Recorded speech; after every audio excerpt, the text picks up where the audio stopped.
Bonjour à tous, voici la minute du bonheur. Et aujourd'hui, qui êtes-vous, qui sommes-nous? D'abord, que voit-on de nous? Nos vêtements. Il y a des gens qui nous jugent d'après la façon dont nous sommes habillés. Il en est d'autres qui savent admirer une fille bien faite malgré une robe mal coupée. Il en est d'autres encore qui, quel que soit l'habit, quelle que soit la beauté ou la laideur du corps, estiment les humains d'après leur intelligence, leur talent, leur sensibilité, leur caractère. Intelligence, talent, sensibilité, caractère sont invisibles à l'œil. On ne peut les déceler que d'après la manière d'être, les œuvres, le comportement, la conversation. Leur ensemble constitue la personnalité.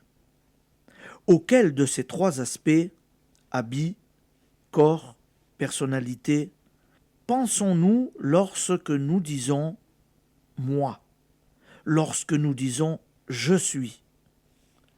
Celui ou celle qui dirait « moi » en pensant à son veston ou à sa robe se contenterait d'une existence bien éphémère. Et pourtant, il en est des gens qui donnent une telle importance aux vêtements qu'ils ont honte d'eux-mêmes lorsqu'ils ne sont pas bien vêtus. Beaucoup de gens disent « moi » en pensant à leur corps. Faust a vendu son âme au diable pour retrouver un corps jeune. Mais le corps lui-même obéit à la sensibilité, à l'intelligence. Une forte émotion peut le tuer. Un vif intérêt moral ou intellectuel lui rendre la vigueur.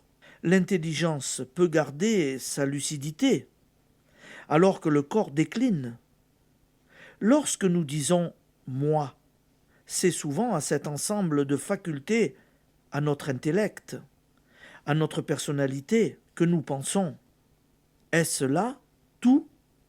Les croyants reconnaissent en eux l'existence d'une âme. Le principe immatériel de la vie, dit le dictionnaire. L'âme peut être souillée par le péché, par l'erreur. Quelqu'un a dit que le corps est le fourreau de l'âme, qui est elle-même le fourreau de l'esprit, car il est enfin l'étincelle de la force créatrice en nous, notre vrai moi, notre moi invisible et parfait. Lorsque nous prenons conscience de son existence, il exerce son radieux empire sur tout ce que nous sommes.